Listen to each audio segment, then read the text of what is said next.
Bismillahirrahmanirrahim. Jalan yang lurus bukanlah jalan yang mulus, tapi kebahagiaan hakiki dan kedamaian hati adalah milik mereka yang mau berjalan di atasnya.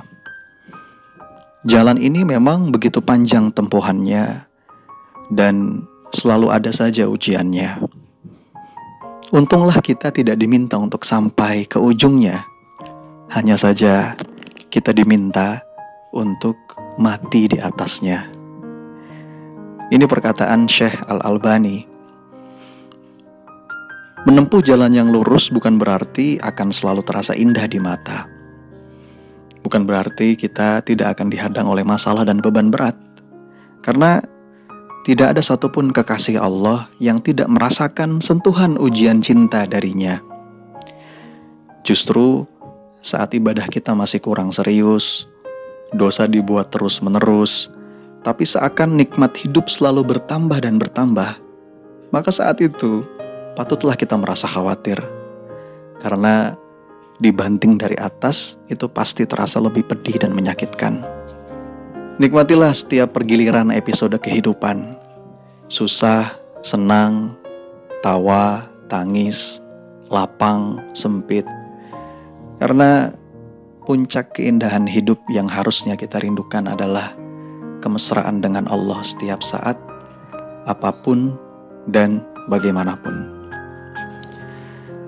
Rasulullah Muhammad SAW juga merasakan pergiliran kepedihan hidup. Dan salah satu yang paling indah adalah ketika beliau mendapatkan penolakan di Taif. Para ulama menyebut tahun itu sebagai tahun kesedihan. Karena beberapa waktu sebelumnya, baginda Rasul baru saja kehilangan dua orang terkasih. Yang pertama adalah Khadijah binti Khuwailid Al-Kubra, sang istri yang begitu dicintainya.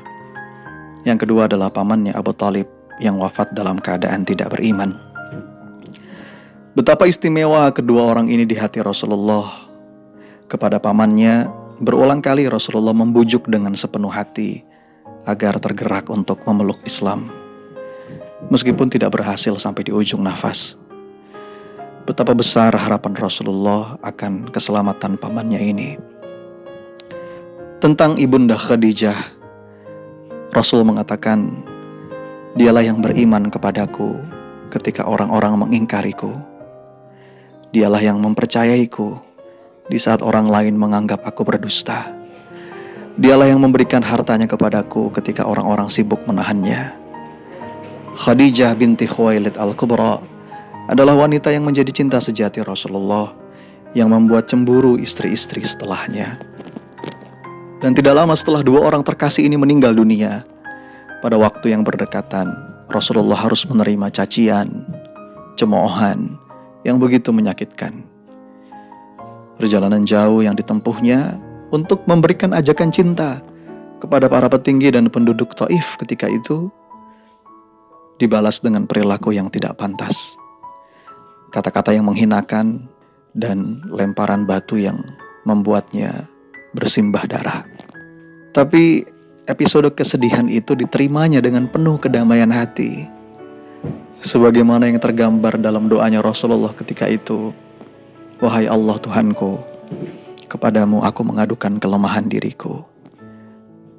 Kepadamu aku mengadukan kekurangan daya upayaku dan kehinaanku di hadapan sesama manusia. Wahai Allah yang Maha Kasih dari segala kasih, Engkau adalah pelindung orang-orang yang lemah dan teraniaya. Engkau adalah pelindungku. Ya Rabb, kepada siapa Engkau serahkan diriku?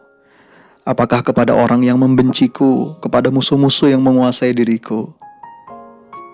Tetapi asalkan Engkau tidak murka padaku, aku tidak peduli semua itu. Fa illam takun alayya ghadabun fala ubali. Karuniamu lebih luas bagiku. Aku berlindung dengan cahayamu yang menerangi segala kegelapan daripada murkamu yang akan Engkau timpakan kepadaku. Engkaulah yang berhak menegurku sehingga Engkau meridhoiku. Tiada daya dan upaya kecuali darimu. Kita akan bisa menikmati perjalanan sepahit apapun itu ketika yang menjadi tujuan kita adalah keridhaan Allah, bukan yang lain.